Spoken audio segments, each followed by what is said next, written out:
All right, Stud Muffins, welcome back to the Stud Muffin Podcast. Got a huge guest today in Tyler Ganus. The man needs no intro, but I'm going to give him one anyway. So, Tyler obviously went to Harvard Westlake High School, big school in California, and then his hometown is Los Angeles, California. And just to run you guys through this absolutely ridiculous resume as quickly as I possibly can. USA baseball alumni and silver medalist in the 2014 Pan American Games in Mexico. Tossed 2 combined no-hitters in the tournament. Obviously in high school, he's very involved in theater, acting, and music. And then outside of high school, which is absolutely crazy, was an actor in Disney Channel's Walk the Prank for 3 years. So that's pretty sweet. Competed in classical piano competitions, launched a career as a recording artist, which we actually, as teammates, we got to hear his music, which was awesome. And funny enough, his walkout in 2021 was actually his own song, which I don't think anybody in college baseball could say that. So that's pretty cool. As a junior, was an honorable mention in the Los Angeles Daily News as an all-area player after helping Harvard Westlake to be a runner-up in the 2019 Section 1 baseball championships. Finished that season batting .362, 19 RBIs, 22 runs scored, 4 doubles, 22 walks, 13 stolen bases. And you'll understand why I'm saying this later, and also 2 hit by pitches, and we'll get into that in a little bit. Obviously, played with me at the University of Oregon. In 2021, batted .286, 2022, batted .278, then went to the California Summer League, batted .387, then went to the Northwoods, batted .345, then transferred to Northwestern, batted .333, then played in the NACBL for Vermont, batting .368, and then finished his last year at Northwestern, batting .279. Guy just flat out rakes. There's no other way to put it. Tyler, absolutely a pleasure to have you on, man. Thank you so much for having me, Dylan. I love what you're all about, and I'm super excited for today. It's going to be sweet. Yeah, this is going to be awesome. So to give you guys a little bit of perspective too, Tyler has started Collegiate Mindset Mastery, which is really helping athletes understand how to handle college baseball, high school guys. I'm sure he works with a ton of athletes. So I think the way to start this of kind of how Tyler got here is, dealing with something when he was young that most people wouldn't have to deal with, being sick when you were younger, that adversity probably shaped an entire, your whole life basically. So if you want to touch on that a little bit and go through kind of what that experience was like.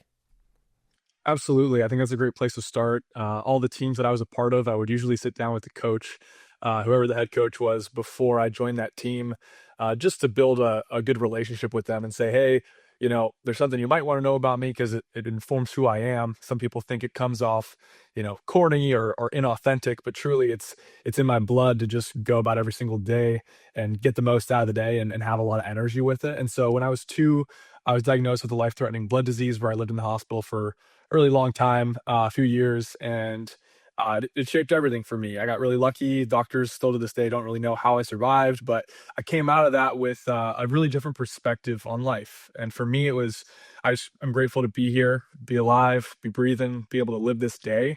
And so that goes through everything in my life. And I was known as the guy with a lot of energy, the guy who just has a positive attitude a lot of the time.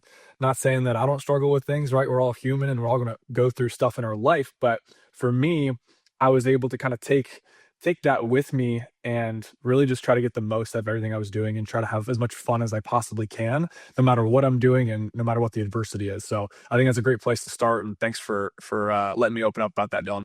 Yeah, I mean, I remember when I transferred to Oregon in 22, you spoke in front of the team about it. And obviously, the average viewer doesn't know, but we had pretty strict guidelines at Oregon when it came to sort of hair and facial hair and things of that nature. And obviously they can't see it right now, but you do have long hair. And that was, kind of one of the things you touched on. And I remember standing there being a teammate, like just, it puts you in such a different perspective of why you are the way you are. It gives more, not humanity, but it wraps up who Tyler Ganus is. And it makes, I can't imagine what that was like. And, I think it really did shape who you are. And going into that too, right? Like in high school, you kind of had this unnatural way to get to Oregon in a sense, right? Like you go to a camp at Oregon and then kind of walk us through that. And also at that time being an actor in Disney Channel, obviously that's not normal for most high school kids. So kind of walk us through how you handled that. Yeah. Absolutely. And that's one of the most common questions I think I get asked is how did I spread myself so thin, but was lucky enough to have a lot of success in different avenues early on. And for me, it really does come down to time management. It comes down to preparation and kind of just taking a step back and being like, okay, if I want to do all these different things, how am I going to be able to respect everyone in each of these avenues and say, hey, you're important to me. I have other things going on, but I want you to know that you're important to me. And so this is what we need to do to stay ahead of it. Are you okay with me doing that? So it was a lot of those types of conversations with directors, with producers, with teachers, with coaches. And it was just like, them basically saying, you know what, we love who you are. We appreciate you, getting ahead of it and coming to us before the schedule just rolls and you have a million things. You're maybe leaving a little bit early from practice one day to go to a rehearsal or vice versa. So I think that's really where it starts for me and where I was able to kind of juggle different things at the same time was that preparation and just being a good person, man. Not saying, hey, I'm above everyone because I do more or whatever. It's not about that. It's, hey, my passion was doing a lot of things, and some people like to do one thing, some people like to do a lot of things. Doesn't really matter. The thing that does matter is that you're just a good person in the process and you give people a heads up on what you're doing. So I think that's probably one of the biggest takeaways, a young athlete can take from today is, it doesn't really matter what you do, it matters who you are. And that's what I preach in everything I do is like your attitude, your work ethic, your concentration, how you treat people. That's who you are. That's never going to change. What you do, like whether you're an athlete, a business person on a podcast, right? That's different stages of your life. That's always going to change. And so having that differentiation in your brain where it's like, hey, no matter what I do, I'm just going to be a great person. And that's going to drive my confidence with what I do. That's going to be what's going to give me fulfillment, not external validation. And, oh, I'm ranked, so that's going to give me confidence. Like, nah, man, you're a good person. And being a good person gives you confidence. So that's what I would say. Yeah, 100%. And I think I mean, this is speaking from my perspective, but I think anybody who's ever met you and, now people on the podcast, like you're probably the most genuine human being I've ever met. I think everything comes from a good place with TG. So it makes a lot of sense that you were able to handle that at such a young age, right? Most high school guys are scrambling with so many things, and for you to come across to your producers and to your coaches and teachers and making sure like, hey, I just want to get ahead of this is, I think, rare for that age, because I touched on the first podcast I made where I traveled on vacation, super blessed to do that with my family, and didn't tell anybody and just left. And probably not the best way to handle it, but I was a young high school kid. So I think that also speaks to your character as a person. I think the viewer probably wants to know, like, how did you get involved with acting in Disney Channel? Because obviously that's like the mecca for like young kids acting. Yeah, good question. I basically come from a whole family of actors and people in the entertainment industry. So my parents actually met on a TV show called Lady Blue back in the day in Chicago. My dad was the bank robber on this TV show. My mom was the bank teller, and yeah, that's the history of that. But basically, when they got together, they did a lot of stuff in Mexico, a lot of telenovelas, the soap operas over there. Came to the States and to Los Angeles and did a lot of work. They still do it full time. My dad pretty heavily. My mom kind of part time here and there, and together producing a lot of things together and working on some cool projects. My sister and I, growing up, we just kind of fell into the industry that way. My sister was on Frozen. She played the Snow Queen Elsa as a teenager. That was one of her biggest things growing up. She's done a ton of stuff.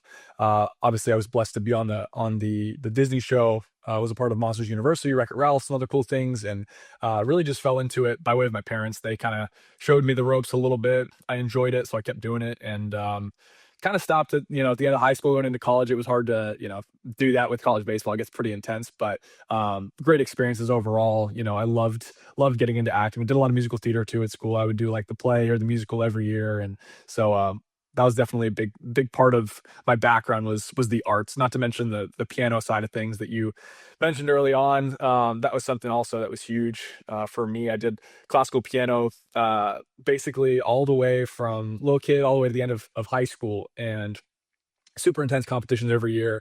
Would train like every single day on that.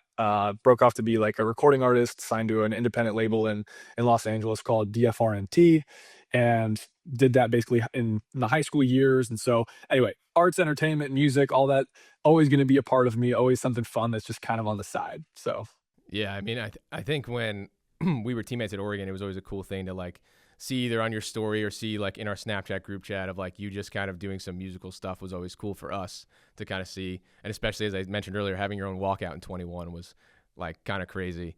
But for you, from probably someone's perspective, you have this pretty flourishing career at a young age with the arts, being on Disney Channel.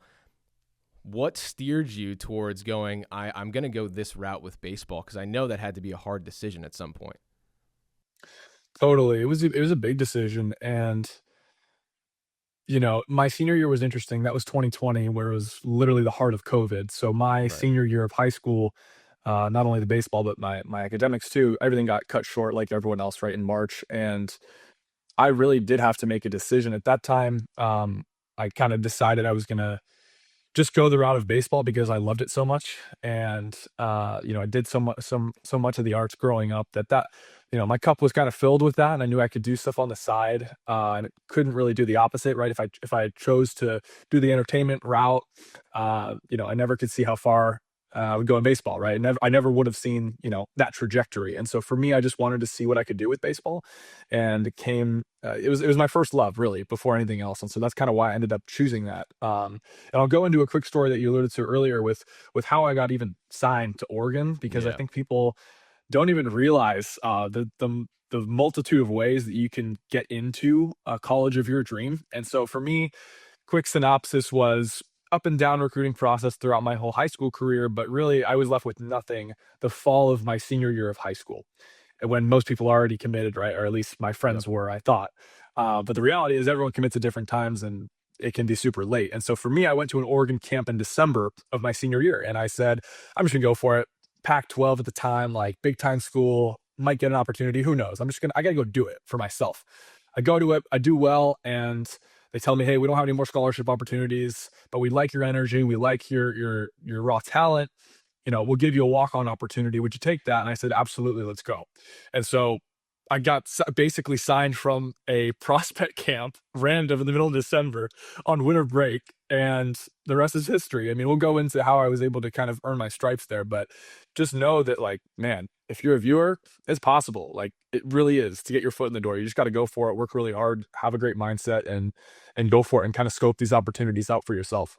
Yeah, 100%. I think that's super powerful because I think everybody sees the guys committing to the big schools junior year, and that's like the only way to get there. And there's just so many different ways. And then for you in particular too, like you're on Team USA as a young kid, and then I think your teammates were like Pete Crow Armstrong and Paul Skeens and some pretty big names, and you see obviously where they end up. How did you handle that, right? Because Paul Skeens obviously goes to Air Force. He wasn't Paul Skeens yet the way he is now, but Pete Armstrong's obviously a draft pick. So you're playing with like these very high level guys, and you're a senior, and you don't have an offer until December. How did you handle that? Because I think for a lot of young athletes that would be excruciating. 100%. I'm getting goosebumps you talking to me about this because it's one of like my biggest passion project. I just released a merchandise product literally based on this story. And so I'll Mm-hmm. give you a quick background on it, and then I'll plug you with the merchandise at the end. That's kind of Sweet. like a symbol for it. So super tough, right? You play with these unbelievable players. I threw two combined no hitters to Paul Skeens when he was a catcher, and we were on Team USA, like insane. Right. Playing with guys like Dylan Cruz and, like you said, PCA and all these elite athletes, and you start to compare a little bit. At least that's what I did, because even at that young age, you see that and you're like second guessing yourself, like, wait, I'm not that good. Wait, why are they so good? Like, I want to be that, whatever it was in my brain. And so I constantly compared and was really, really doubtful and fearful, freshman, sophomore year of high school, frankly. And I felt like I was kind of in the shadows and I didn't deserve to be there. And it was all those thoughts. And one of my coaches pulled me aside. His name was Junior Brignac. People call him Junebug. Unbelievable athlete back in the day. Went to Cal, multi-sport athlete, got drafted by the Braves, like unbelievable dude. And he's like, hey, Tyler, listen, I know you're struggling with some confidence. I want to tell you a story. Okay. When I was in pro ball, I had one of my teammates going through the same stuff. He went to a sports psychologist to talk it out a little bit, try to figure some stuff out. And the sports psychologist gave him a stack of poker chips and said, come back in a week. Tell me what you've learned. The guy's like, are you kidding me? I want to talk about what's going on. They said, no, just trust me. Tell me what you've learned. Goes back to his locker, sticks them in his locker, starts to play a little bit better, starts to think about what the symbol and metaphor these poker chips are, comes back to the sports psych and says, hey, I think I figured it out. You want me to bet on myself. You want me to put something on the line. You want me to just believe in myself, man. Like, simple as that. Have more confidence in myself than anyone else does, because that's all that really matters. And that really struck a chord with me. I kept a stack of poker chips in all of my lockers throughout my entire baseball career as a reminder to just go bet on yourself, man. And of course, that's not literally betting on myself, right? It's metaphorically, just as a disclaimer, Right. just believing that I can go do it, right? And so I created a merchandise line called Mindset Chips. So they're poker chips shelf with mindset phrases on them to remind you, but put it in your pocket, put it in your locker or whatever. This one says "Be Here Now" with like a little logo. We put together for some at Oregon baseball as well. So we have some fun ones as that for Oh, them as that's well. sick. So we got their logo, protect the culture. That's like a big phrase for Yeah. Yep. them. Yep. And so anyway, just wanted to share that because not just because of the merchandise truly, but because of the story behind it, right? It's more than just a chip for me. Like I have these on my desk when I do my work to this day because it just reminds me, hey, like just go believe in yourself, man. Like don't worry about the outside noise. None of it matters. Only thing that matters is what you're telling yourself in your head. Yeah, 100%. I think sometimes when people hear that too, they almost think like, "Oh, that's nice. Like that's the easy thing to say. Like, oh, just believe in myself." And it's really the truth because I think for a lot of people I've spoken with, and myself included, and I think for you as well, like when you actually made that shift to where it's like, I'm just gonna think that I can do it, and if it doesn't happen, cool. But at least I'm gonna give myself the respect of I think it's gonna happen, and then you see your life start to change, and it's like, oh my God, was that really like the answer to this? And it's like, yeah, that's pretty much it. Obviously, you can't like believe in yourself and do nothing. I use this example a lot. Like the US dollar used to be backed in gold in the Federal Reserve, right? The dollar is that belief in yourself, but it's worthless if you don't have the gold backing it up, being that hard work, right? So you need both, but if you don't have one, you have nothing. So that's like, I think that's super important to touch on. So obviously being around those high level athletes and hearing that story from Junebug, how did that kind of shape like just taking that risk on yourself going to the Oregon camp and like I mean they didn't know you were coming, right? Not really. I mean, I was playing for a travel team called the SoCal Giants. Chuck Fick runs that organization. He's awesome, longtime scout for the Giants and unbelievable mentor to me. And he reached out to them and just said, "Hey, would you take a look at this guy?" And they were like, "Well, we don't really have anything, but you can tell him to come to camp, and we'll keep an eye out for him." But there wasn't anything other than just a simple phone call like that. So I got the information. I went, and I just had to. I had to like like these chips, man. I had to bet on myself. I Yeah. really had to just go and almost detached from the result a little bit. Like I really wanted that goal of being a Division I baseball player and all of that. But I was like, you know what? It's gonna happen or it's not. And I just gotta go and be me. If they like me, it's gonna be meant to be and I'll be there. If they don't, then it is what it is. You gotta be able to just take the risk basically. Yeah, 100%. And then obviously, you know, it turns out great for you and we'll get into that a little bit later about your experience at Oregon, but take us to again, like I think the premise around your story and anyone's story, but yours in particular, is how just unique it is. Because at some point, right before you're supposed to go to the University of Oregon, you get an offer for a pretty big acting role, and again have to sort of decide where am I going to take this. Kind of walk us through that opportunity and how you were like, I'm going to go with baseball. And there was probably people in your life who told you that was the wrong decision, I would assume. That's super interesting. You bring that up, and I haven't even thought about this since you brought it up today. Um, but yeah, blessed to be around, especially at Harvard Westlake, some incredible people in the entertainment industry, and um, Outer Banks was a really popular show, or still is, I guess. Yeah. And when I was in high school, when I was a senior, our family knew the people that created the show, and uh, you know, basically as they were casting the show and figuring out what they wanted that to look like, uh, they asked me if I would go and audition or test for a role, basically. Um, and I essentially, to keep it in layman's terms, simple terms for people to understand, like I had a choice to make because I could have taken them up on that and potentially gone that route and been on a show like Outer Banks, and that could have been my entertainment life. And I chose to go the baseball route. I really did. And, in the moment, I was like, probably a lot of money involved, could have done that, probably a lot of fame and all the glitz and glamour. And besides that, could have been a great career too, right? But the truth is, like, where my heart was, it was in baseball. And I always, wanted to follow my heart with whatever I did in life.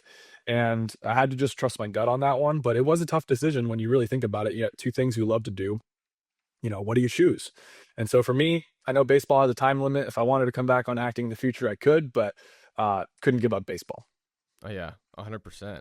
Yeah, I mean, I think that's such a tough decision for a high school senior to make. You're 17, 18 years old to have to choose life basically. Which way am I going to take my entire life? Because I think a lot of athletes are dealing with this, maybe not at this magnitude, but dealing with a decision that they don't know how to make and are unsure of what route to take. And I think it's you do the best with the information you have at your disposal currently, and you can't get mad at yourself when you find out later that Outer Banks becomes this massive show. Right at the time, you have no idea what it's going to be, but from maybe the outside perspective, right?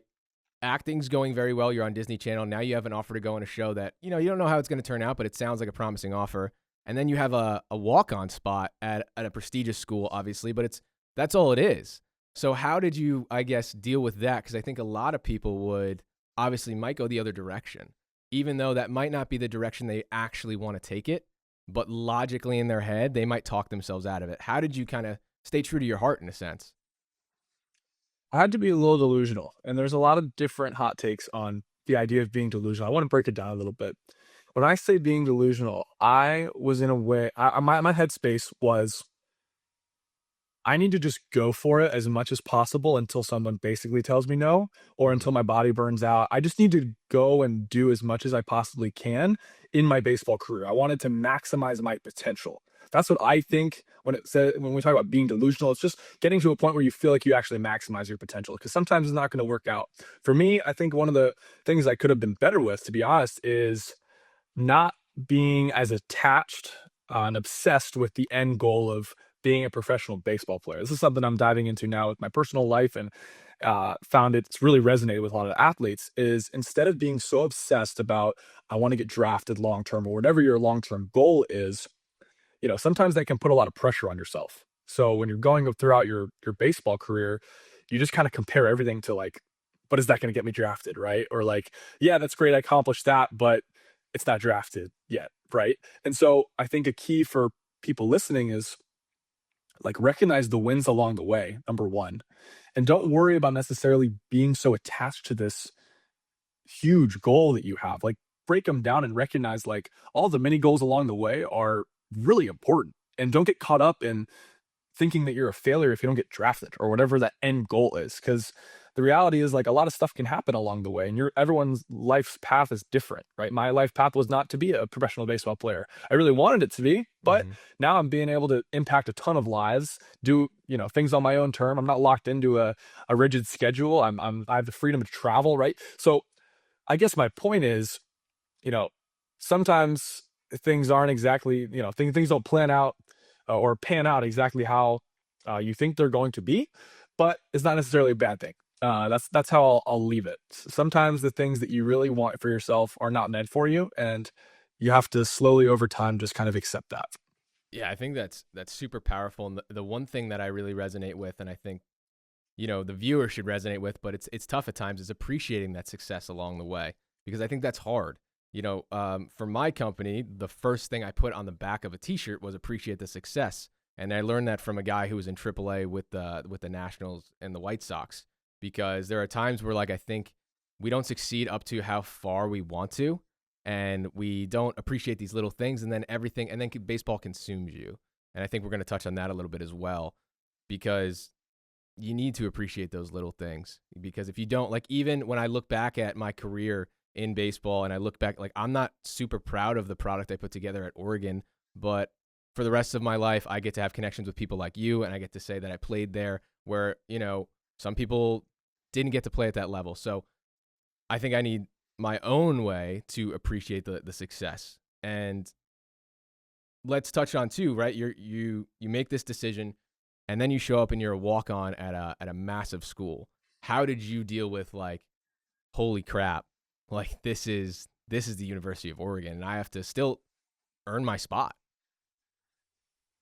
That was tough for sure. So I came in, this was right after COVID, and it was like a 50-man roster, the whole deal. It didn't have a good fall at all.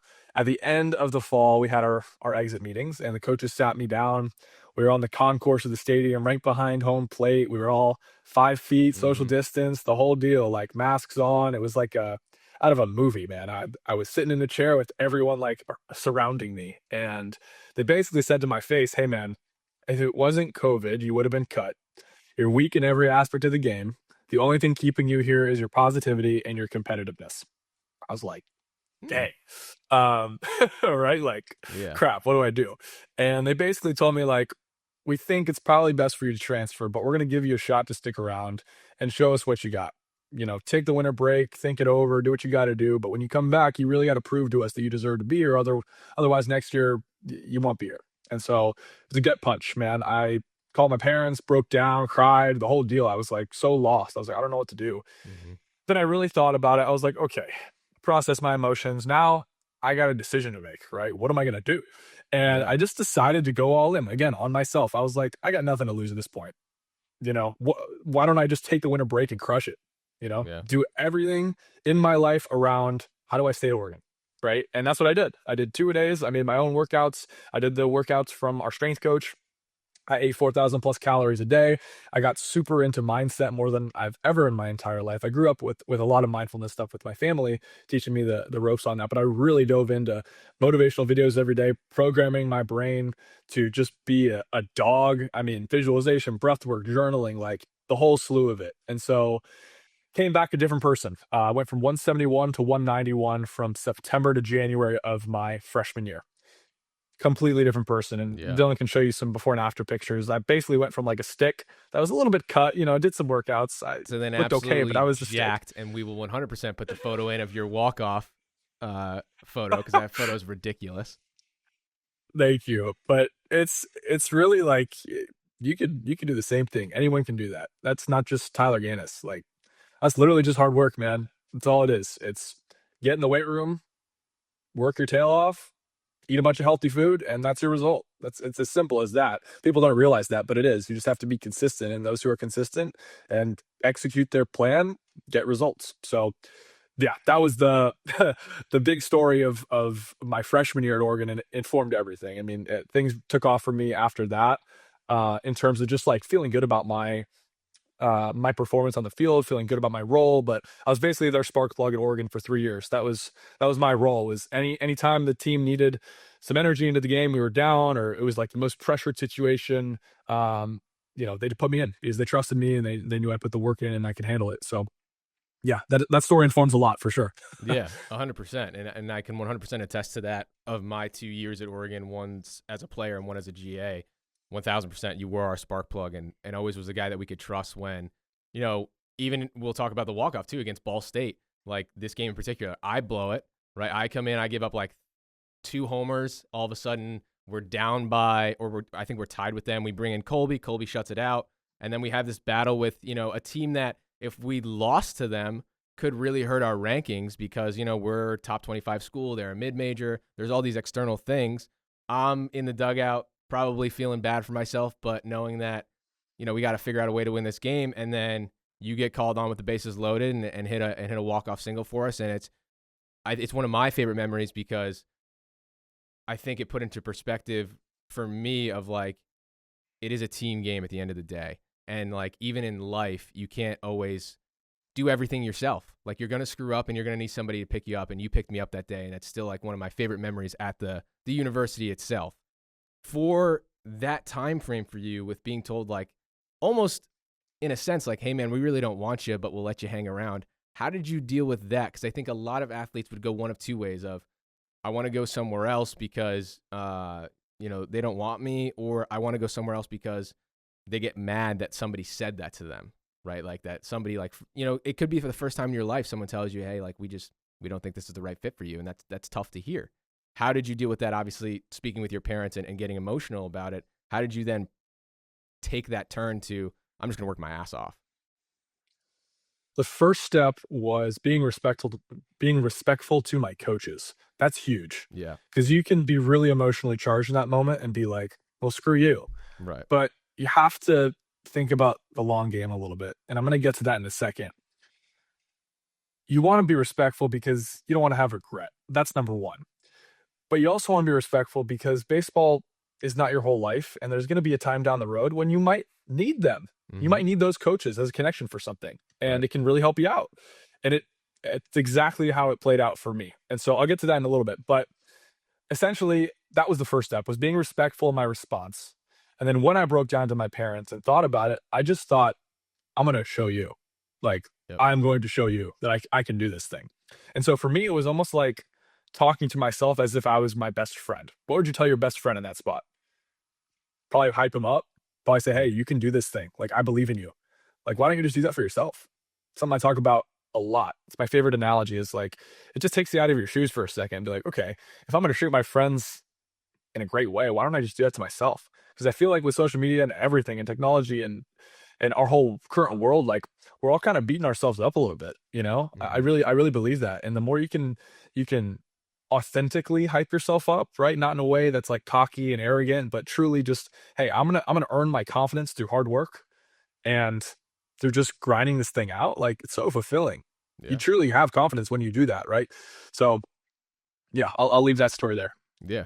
100%. And I think that's, again, that's rare, I think, for somebody to be able to do on their own. I think a lot of people need help in that process. And I'm not saying you didn't have help. I know you 100% did. But to, in the moment where, you are by yourself in that meeting and there's, 4 or 5 coaches telling you they don't want you and having the presence to be like, don't blow up right now. Just say thank you and then we'll figure it out after. I think that's very difficult to do. And then when we transition into that spring, how did things change for you? What was the reception from the coaches and how, ultimately you make the team? It was totally different. I'll never forget walking in. We've got a gate in right center field at Oregon that you kind of walk through for practice. You walk across the field and into the locker room, and sometimes you'll see people doing bullpens or whatnot, or getting extra work in. And I'll never forget when I first walked in. Our pitching coach at the time, Jake Angier, who's now head coach at New Mexico State for the Aggies. He's awesome. I talk to him actually periodically. He's a great guy, and he was like, "Dude, what happened to you? You're Hercules, dude. Like, you're jacked. The Like, you're a way Angier different would have said person." it too was probably And so funny. right, and like, it was people could know people. It was the eye test, really. The Right. eye test. I finally passed the eye test with Hmm. okay. This guy put on weight. This guy worked really hard to get here. Now let's go see what he can do on the baseball side of things. So it was really like them. I wouldn't quite say open arms from the get go, right, of me coming back, but I would say they opened their eyes to be like, oh, wow, this guy made a change. Hmm. Maybe we should keep him around. And then I had a really good winter, like the first, 4 weeks of January leading up into that season was like I was getting hits and scrimmages. I was firing the team up. I was, doing all that sort of stuff. And that's what helped me earn that role. So yeah, it definitely wasn't open arms immediately, but it was open eyes and then all right, now go earn it with your play. And I did that. So Yeah. And I think that when you show up there and Angier acknowledges you, which I can't imagine the way he said that, just him being him was probably hysterical. Man, I can't believe what you did there. But uh, obviously that little boost of confidence too was probably nice to finally feel like you did get the recognition a little bit of like, all right, they noticed the hard work, like that's good. And then that year I think you get plugged in here and there, but you have, I think, one moment, for at least for me, I don't know about for you how you view it, but you have a moment against our in-state rival with Oregon State. Bases, was it bases loaded?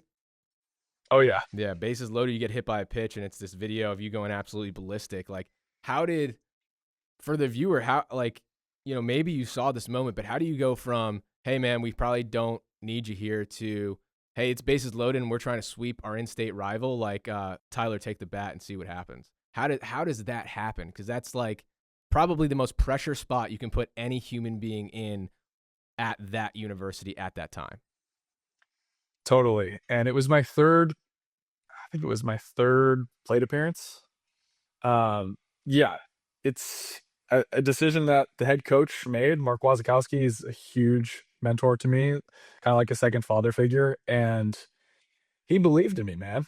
All it takes is you work really hard, you open their eyes a little bit. All it takes is one opportunity that can change your entire career, that can change your life, man, because this was it. He said, all right, this guy earned it. This guy earned it. He came back a different person. He played well leading up to season. I'm going to give him an opportunity. Is he going to fail? Is he going to succeed? I don't know. And this is what he was telling me after is like, there was the safest bet I could have made in all of Vegas, basically. He made a great analogy to Vegas. I forget the exact wording of it, but, and it just stuck with me. I was like, wow, that's really cool. They actually believed in me, just as much as I believed in myself. Right. And so To take everyone through it, it was the first time we had an opportunity to sweep Oregon State in like over 10 years. We Yep. hadn't had, let alone win a series, right? It was a long time little brother for majority of Yep. the 21st century. So, I would say, it was a really cool moment for me because I just realized the impact it had on the team and also like the town of Eugene and how important it was to everyone that we step up and actually win some games against Oregon State. And so that was the core of it for me. But it was yeah, tied the game basically with the hit by pitch in the eighth, and it was base loaded, 2 outs. We end up winning it in extra innings. My roommate Bryce Betcher walk off Hometown kid. error, ironically, and the story I think just shows you kind of what you said earlier, Dylan. Like this thing is a team sport, and the personal accolades will come if you're a team guy. Truly, Yep. the things you want to accomplish, most of it's gonna happen, man. If you're a selfless dude, and the fact that the winning hit was an error, wasn't this walk-off homer, like, it doesn't matter. Like, I tied the Hmm. game with a hit by pitch, Yeah. like, you don't need to be the home run hero every time. That's not how baseball works. That's not how life works. And so the more you can always buy into that, I think the happier you'll be because it takes pressure off you, number one, and then you have more fun winning with your guys and have that be, you know, the focus. Yeah. 100%. It's a lot more fun when I I think like Oregon that year for me changed a lot of things. I remember having some conversations with Jack Scanlon and some other guys on the team of just like, dude, I don't know why I'm here because I'm not playing well, but like I'm enjoying the hell out of this and just seeing you guys succeed and like trying to help as best as I can. And I think that's why I came back to GA more to obviously learn, but just to I love that sense of contributing more than I did the personal stuff. And that's probably why I do what I do now. But so 21 ends, 22, kind of a similar role for you. You play a little bit more. I think you're plugged and play a little bit. You have more at bats in 22, and then 22 summer you go play in the California Summer League and just flat out rake. And then you come back to Oregon and your role is kind of the same to an extent. How did you handle that? Because I think for an athlete, maybe a younger high school guy that is going through this in high school, where maybe they don't get a ton of playing time in their high school team and they crush it in the summer, and they're like, "What gives?" Like like, how did you handle that? Because that part's not easy either. Man, so glad you brought this up. This is like a super interesting nuance, kind of like an elephant in the room. No one talks about this stuff. And for me, it was really hard. It was really hard because I felt like I deserved a little more, but at the same time, there's also really talented players. Mm-hmm. It's like it is what it is, right? And when guys are playing well, they're probably not going to be taken out of the lineup. And so it's such an interesting deal, really. At the end of the day, is like that's what college baseball and baseball in general is. Sometimes people go on a hot streak and they stay in their spot, and guess what? You're going to be right behind them, ready to take the reins whenever they fall off a little bit. And so, how do you navigate that, right? Are you going to be a crappy teammate, or are you going to hype him up and know that you hyping him up is going to get him better? And in turn, if you're working with him every day, iron sharpens iron. You guys are going to Mm-hmm. get each other better, right? That's going to make you better. So it was hard, and for me, at the end of the year, I had to make a decision, and we can kind of this would be a good segue into the next chapter of my baseball career. Was I wanted to transfer at the end of that year because I had 1 year left, and I really wanted to start. And I wanted to give myself the best chance to start.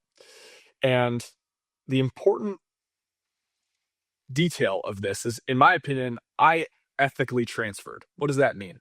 A lot of people nowadays transfer after a few months, a few, you know, days, a year into a program because they're really, really, uh, unhappy with where they're at, With how the much playing time adversity, they yeah. get, whatnot, and they just jump ship. And I would encourage people not to do that because it's the opposite of what I did. I got my degree in 3 years. I focused on player development more than anything because I knew I could get better at Oregon, and that's Mm-hmm. what you need to focus on more than anything. It's not, hey, go get your playing time. You need to develop as a player. And so those two things, that for me was like the most important backing for me transferring was, hey, I got my degree. I treated my coaches with the utmost respect, had great relationships with them. That guess what? Even when I said I wanted to transfer and I bawled in a meeting with them at the end of the year, they still said, "Hey, how can I help you?" That was their first response Yep. because I put that work in from a relationship standpoint. I said, "Hey, this goes against every ounce of my being to transfer, but you know what? We won a Pac-12 championship together. Hmm. We've went from an outside top 50 team to a top 5 team in the country, basically top 10. And my work at Oregon, I think, is done. I want to go make sure I start. And you know what? The talent is so good here that nothing's going to be a slam dunk, but I don't think it's giving me the best shot coming back with what my goal is." And they respected the heck out of that. They connected me with Northwestern, and guess what? Guess where I end up? Northwestern, Yeah. right? And so again, play the long game. That is so important. Um, be respectful because it'll make you feel good, but also play the long game for yourself. And so ended up going to Northwestern, earning my first scholarship, which was literally my dream at the Division I level.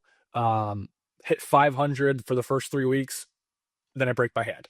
And then it's like more adversity. Here we go, right? Yeah. And that was really tough too, but decided to come back. I redshirted medically and came back and crushed it and basically helped Northwestern. Definitely not me alone, but as a group, we had the highest winning percentage at Northwestern in over 20 years, which is insane and something that we can all hang our hat on that we're Yep. a part of that team. So I know I talked a little bit there, but that was the segue out of Oregon because I thought it was relevant. So Yeah, 100%. And I think that's super relevant just to how to handle situations, and I think it does tie back into that's not the first time you've had to deal with something that's difficult and known how to navigate it because right, you have to make the decision to do I stay being an actor or do I go to Oregon? Do I take the walk-on spot even though they don't want me here anymore? Like I think this is it all ties together 100%, and obviously how you treat people is how they're going to treat you.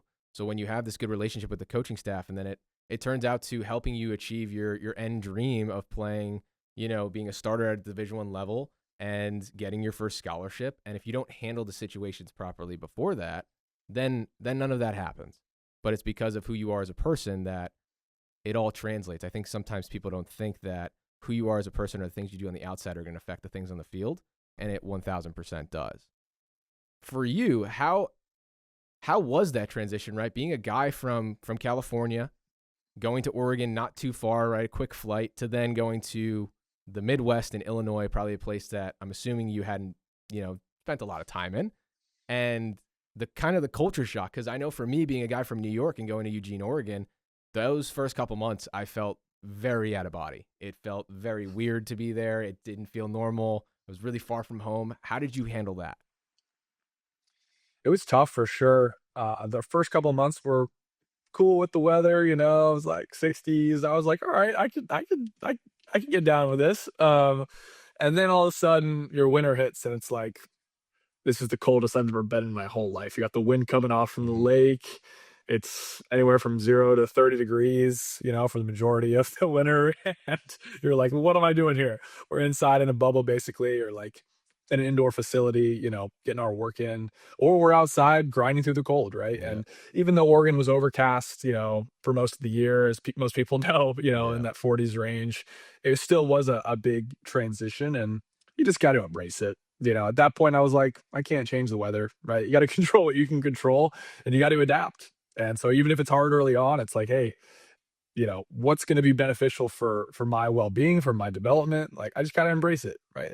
Yeah. That's all you can do at that point is you bundle up, you put some layers on and you suck it up and you say, hey, I'm gonna go at this with a smile and go dominate. So yeah. Yeah, 100%.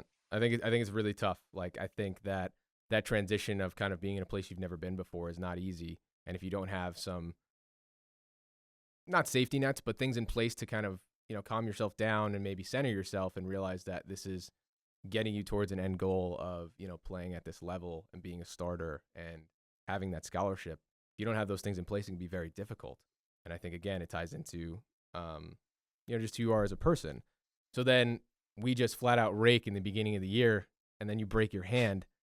How did you handle that?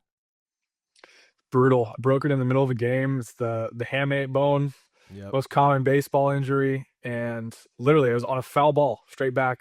My like a bone in my hand broke, And I stayed in the game. I grounded into fielder's choice, stole second base, went out to play defense, and then I said, I can't do this.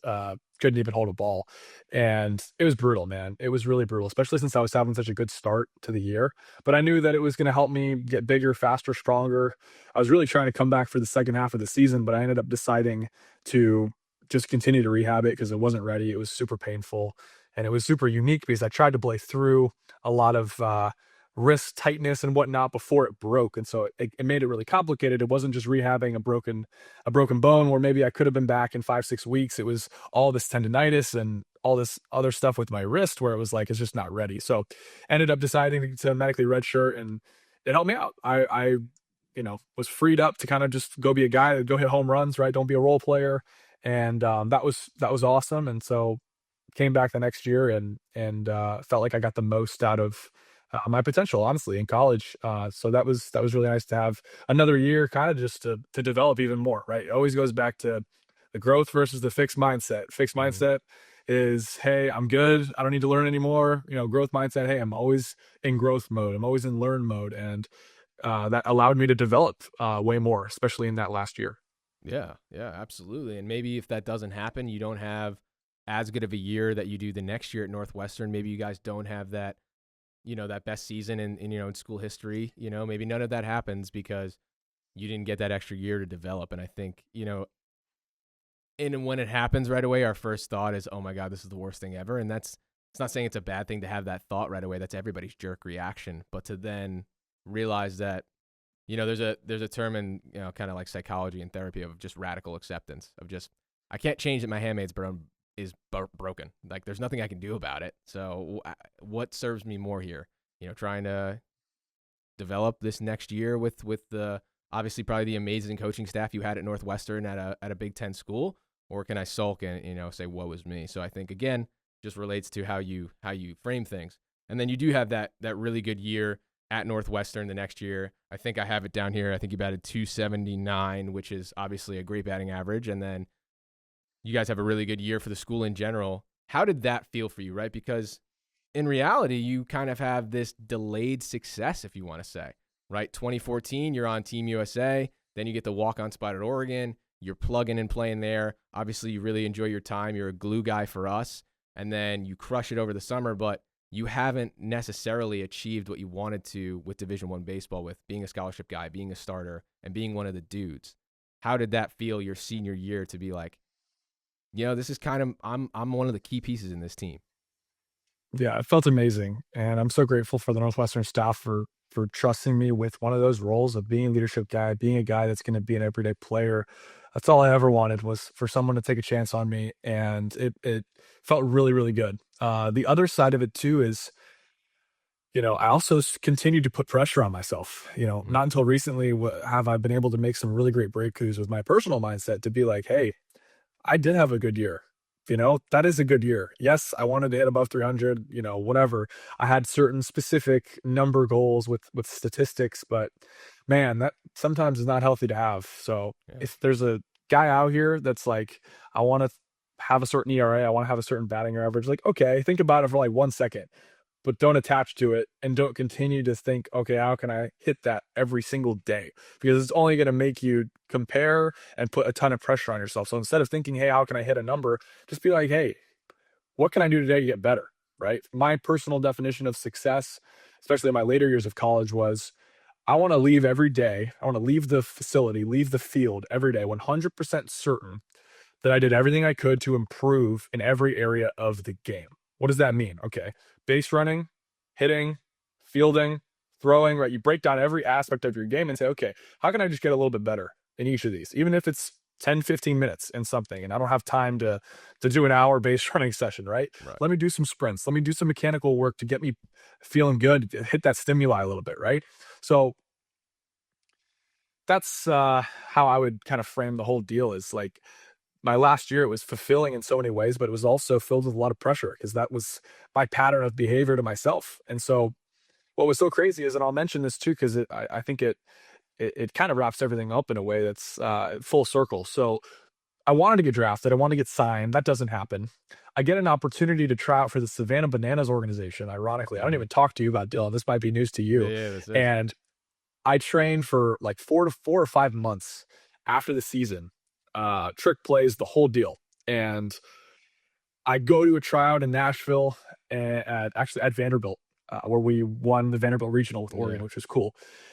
Basically, said I wasn't good enough a couple weeks later and said I didn't make the squad, and that's it. And it was just like a gut punch because that would have been really fun to Mhm. combine entertainment with baseball. Because I thought it was like a perfect fit for me. And then I thought back after and I was like, you know what? This is just not meant for me. Sometimes things don't make sense. You know, no disrespect to their organization. They got something great going on. They make baseball fun, right? But you know what? It wasn't for me because now I get to travel the world, have more freedom, not tied down to anything, right? So I had to shift my mindset in terms of, don't be a victim. Don't be hard on myself. Don't have this pressure, right? Baseball's done and it's okay. You accomplish some awesome things. And now, guess what? You have a new chapter where you can teach everyone what you learned, basically. So I had to Mhm. flip my mindset instead of being a victim saying, poor me, oh, I didn't make the Savannah Bananas or a professional club. Instead of thinking that, I thought, hey, what does this open up in my life? What are the positives that come out of that? Because when you ask yourself that, you reframe everything. So Mhm. you're thinking way more about gratitude and perspective, what you're thankful for, and that just feeds your happiness and your confidence. So that was a big mindset shift, especially coming out of Northwestern, that I think is huge to touch on. Yeah, and it's definitely tough to get. I think a consistent theme in your journey and really anyone's is that you get told no a lot. It's whatever, like that's part of it. I think people want to have this safety net that eventually at some point, like that's not going to happen again. That's just not how life works. Like we're all going to get told no again throughout our entire life. And Alex Hormozy has a quote that I want your perspective on because I agree with it and I disagree with it to an extent where, he says confidence doesn't come from shouting affirmations in the mirror. It comes from an undeniable amount of proof. And I'm paraphrasing. And for you to have that year at Northwestern to where you haven't been an everyday starter in at the Power Four yet. You don't have an undeniable amount of proof per se. How did you have that confidence to take on that leadership role that Northwestern was asking you to take on? It's a great question. I think that I love Alex Hormozy. Me I too. listen to his stuff like daily. Yeah. But that quote is interesting to me because of exactly the scenario you said, right? Well, what happens when you don't have the proof? Like, what do you do? And for me, that's when I really dove into mindset more than anything. What does that mean? Well, how do you train your mindset? For me, it's you kind of have to imagine things before they happen, truly. Yep. And I think the world is starting to wake up to more of the mental game. And I'll get into what I'm really involved in extremely heavily right now, which is super exciting at the end of this. But basically, I had to visualize, I had to journal, I had to do breath work, all these interesting tools people don't even know about for the Mm-hmm. most part in our world that help you build confidence, build the strength to say, hey, I can do this, build the courage to say, okay, I've seen it in my mind. So I know I can do it. I don't need to do it physically in order to do it because I see it super clearly in my mind. And that fuels the belief. And when you combine that with proof, then it's a whole nother level. And I have some crazy stories with that, with visualization really, really working out. But that's how you do it, in my opinion. 100%. I think a lot of times that I talk to my athletes about this, and I'll touch on two pieces here of how powerful visualization is and how it really can come true when you really think about it. So before I met you, before I'm at the University of Oregon, COVID happens, and I'm running a 2 mile loop by my parents used to have a beach house, which was again a huge blessing. I would run this 2 mile loop, and I was always thinking about like what coaches would say about me when I would run out of the bullpen, because I was always thinking about like the next thing, and as you said, like just visualizing it. And I was always like, I wanted to be considered like a hard worker or somebody that, the coaching staff wanted or whatever. And then we flash forward 2 years later and I'm pitching against Oregon State and I walk out of the bullpen. There's a TV timeout and Waz has the headphone on and the announcer asks him kind of, who's this Dylan Sabia kid? How'd you get him? He was like, oh man, really hard worker. Glad that we have him. Very heavily sought after in the portal. I'm glad he chose the University of Oregon. It's like, holy crap. Like I saw that 2 years ago. Now I didn't know it was going to be Waz. I didn't know it was going to be Oregon, but I saw that. So I think very similarly to you of being able to see those things before they happen can really come true. Like, and if you don't see it first, it'll never happen. Like if you can't see it up here, it'll never happen, out here in the real world. And that's why I have all of my athletes make a vision board, short term and long term, just to get it out there. See what you want to see. What's your life going to look like? And I always preface it with it's probably not going to look like the way you put it on paper. Things are going to go wrong. Eventually, you might get to this goal, but know that it's very powerful to put it down, but also have that radical acceptance of probably not going to happen the way I think it's going to happen. For you in particular, too, Savannah Bananas doesn't work out. How do you get into what you're doing now? Man, so I love how you put that. Vision boards are huge and a huge part of what I do as well. So I'm glad you're doing that with your athletes as well. I would say, my coaching company that I have, Collegiate My Mastery, um, I've built over the past couple of years while I was at Northwestern. I always did coaching my whole life, I'm sure, like you, here and Yep. there, and formalized my own company where it's all based on remote training. And so it's a lot of one-on-ones online with everywhere from middle school to high school, college, pro athletes, talk about everything from mindset to other things happening in their life to be able to attack mental performance and attack their lives with just like a zest of life, lens of gratitude, all those types of things to be able to just get the most out of your life. That's really what I'm all about. And so there's a lot of mentorship involved. I also do a lot of speaking engagements. To bring it full circle again with Coach Waz at Oregon, the head coach over there, he brought me in this fall because I was the culture guy to come and speak. And so I did a 2 day Yep. seminar there talking about the evolution of their program, their mindset sort of deal with their program, what they believe in. And it was awesome. It was really, really fulfilling. Got to do that at a neighboring community college, Umpqua in Mm-hmm. Roseburg. A lot of Oregon players originated from there, like Jay Stoffel, amongst some Shout other out Jay. guys. And so do a lot of those types of speaking engagements all over the world when it comes to high schools and colleges. Just published my first book, which is really exciting, called Yep. Master Your Mind. Hit #1 bestseller on Amazon in 3 different categories. Highly recommend it. There's like a digital version, physical copy. Reach out if you're interested. That has been a huge, huge thing for my athletes. Chapters are really short on purpose. They're like 1 or 2 pages, some sort of story from my career or coach, with a journal at the end of that as well. Just a quick question so you can personalize it and remember it. I've had people telling me, like, I haven't read a book in 4 years and I couldn't put this down in a night. Thank you, Tyler. I'm like, dang, this is awesome. Okay, this is Yeah. something here. So anyway, that's really all the work that I'm a part of right now. I recently just got hired as the head of product education for a really cool company that I do want to plug real quick. It's Yeah. called Go ahead. Mastery, ironically a similar name to To my yours. company, and got connected through Rob Mullins, who's the head athletic Oh, yeah. director at Yeah. Oregon. Super interesting tech startup that is the first ever AI driven mental performance app.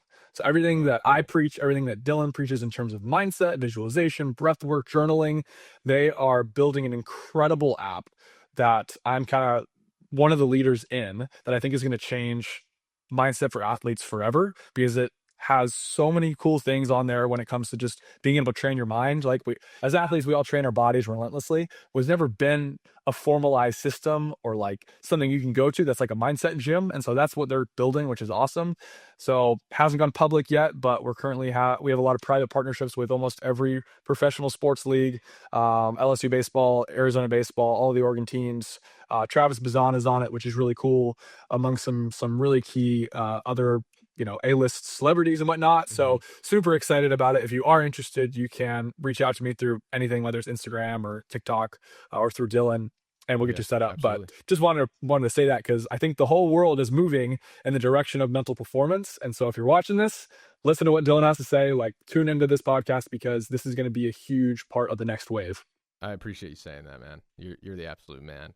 When I want to touch on two things before we wrap up here, and one of them is, what was it like to sort of get that call from Waz to go from the guy that he told, hey man, we don't want you here, to, hey, I want you to speak to the 35 athletes we have here, and even though you left our program to go get a better opportunity, how did that feel? And like, did you see that before it happened? Like, did you visualize that before it happened? You know what I mean?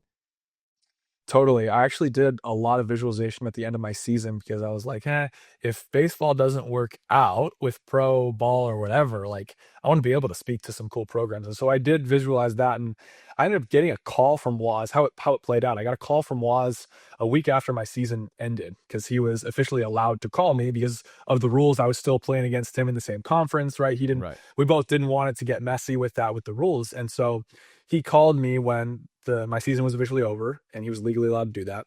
And he just said, hey man, we want you back. Like, what can we do to get you back? And I was like, dude, there's no way you're telling me this right now. Hmm. And so yeah, incredible dude. Actually, like, ended up turning down a couple coaching roles with him and Oregon baseball because I want to be able to do this with a lot of different programs and travel and have freedom. And so we ended up doing basically just a deal where I'm kind of their mental performance guy, slowly kind of easing into it. Hmm. Started with some team culture stuff this year, and it's going to continue to build the rollout. But it felt incredible, man, to know that I was accepted by them, to know the relationship that I built with them is super strong and something that is so beautiful. Like, I couldn't ask for anything else. It really just gave me reassurance that, like, my work here is done. Like, I really am so proud of how I went about my business. Yeah. That is the key, man. Truly. Like, if you can look back and be proud of how you acted in your relationships, like, it's only a few things that determine the quality of your life, in my opinion. It's like your mindset and your relationships, really. Those are the two things that I focus on a lot, because what goes on in your head kind of informs your thoughts and informs how you go about your days, and then how you treat people is what you're going to get back, just like you said, Dylan. So I think if you can focus on those two things as like a takeaway from that story where I'm going back to speak, that's everything. Yeah, 100%. And I think it's indicative of that program too and how they operate, right? Like from your end, you get invited back to, be a part of that program just because of the way Waz is. And then, for myself, like I train Ian, which is crazy because like, I met him when I was a GA and now he's entrusting me with his career in his senior year. So I think that's just a part of like, you know, that's one of the reasons I chose Oregon, and I'm assuming you did as well. It's just how well that program is run. It's from the top down, and just like the relationships you get there, I don't think you get that anywhere else, which is just super cool. I think it's just super cool. Like for both of us, like you get to help them with your mindset. I get to, help Ian in his career. I just think it's, it's a huge blessing. And the last thing I want to touch on is how did the book come to be? Like, how did you decide like, hey, I'm going to write this book, and obviously there's a ton of hoops to jump through with that process. Totally. Thanks for asking about that. I would say it really is a compilation of my whole career. So everything we've talked about today, it elaborates on some really cool stories in there that we didn't touch on too. But it's really just a bunch of stories of my wins, my losses, things I learned from coaches, and what I wish I knew coming into college. And so my goal is that this is the blueprint for mental toughness for all athletes across the board, but specifically student athletes about to head to a high school program, about to head into college, for young athletes as well, professional. But that's really the target market for me. And so I wrote it over the past, several years, just bits and pieces here and there. A lot of my journaling that I would do over the years, I basically compiled it over the summer after my last season at Northwestern, and really wanted to just make it into something that I could give to athletes. And so that's kind of how I started writing the book. And then it took off, and I'm super grateful for the success of it and whatnot. But it's so fulfilling to know that what I went through, I'm actually doing something with it, right? I'm not Hmm. just taking it to my grave or taking it to the next stage of my life and not passing it on. I think that's something we all got to do, man. It's like, how can we leave this world a better place than we found it, truly? Because that's the most fulfilling thing ever. And that's what's going to last, right? We're all human. We're all going to pass away at some point, not to be morbid, but like Yeah. that's the reality. And so if you want something that's going to live beyond yourself and continue to get passed down, like, a book or a journal or something, a message, I think is crucial to always continue to pass down and give back to the people that are coming next. E- Again, like I just think the way you frame things is so powerful, especially when it comes to that. Because I think there's a lot of pain in your story and in everyone's story, and it's easier for most people to bottle that up, put it on a shelf somewhere theoretically, and just leave it there. But you decide to open it up and share it with other athletes to help them along their way because that's what you want to do with your life, and I think that's super powerful. One of my friends in the space, Ian Jenkins, I bring him up a lot with this one tagline of "I failed, so you don't have to." And I think that's like just so powerful. And I think that's really what you're about as well. For people watching this podcast, where can they find you? Because I think anybody watching this should work with you. Thank you, man. I appreciate that. Number one place is on Instagram, Awesome. Tyler.Ganus. You can DM me. I'm very responsive. And that, I think, it just drive you to one place so it doesn't get complicated for you. You can find all of my stuff on there, whether it's merchandise, whether it's a podcast that I launched, almost on episode, oh man, 100, somewhere in that Yeah. range now. Oh It's a yeah. short form podcast that is a quick, like, 60 seconds or less. Something about mindset to get you going, specifically for student athletes. If I was in your shoes as an athlete, I would put Dylan's podcast and my podcast on your daily routine, because that is going to help you with your mindset, along with hopefully this mastery app as well, when we go public with it, because you need a system, man. You need a system to train your mind, I promise you. And you don't have to do what me and Dylan did back in the day, which is like just look up random videos. Like, we're building these spaces for you to just, hey, come in, click play, and there's your training for your mindset, right? You don't have to go search for it. We've kind of built it for you. So go through Dylan, go through me on Instagram, and we'll both plug you with whatever you need. Yeah, dude, I appreciate you so much. I think if you look up stud muffin in the dictionary, your face pops up, man. So I appreciate you so much, Tyler. Thanks, man. And if if you guys are watching this and you're not absolutely convinced to work with Tyler, I don't know what you were watching, but definitely buy his book, reach out to him, and as always, stud muffins, go prove them wrong.